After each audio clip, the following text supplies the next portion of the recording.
How to connect Facebook account to chess.com. So in order to connect your Facebook account to chess.com, you need to head over and then sign up or log in using your Facebook account. Let's click on the sign up option right here. And then we have in here this continue with Google as well as continue with Apple. So you can head over and click on the sign up option, and then it will show you in here this chess level skills.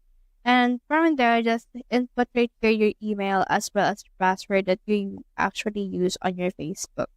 So once it's been added to your Facebook, you can head over right here to your Facebook, click right here on the three lines, and click right here on the gear icon, click on the search settings and search in here for apps.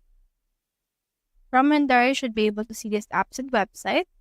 So it will load like this one. Now it actually will add it right around here once you have successfully linked it.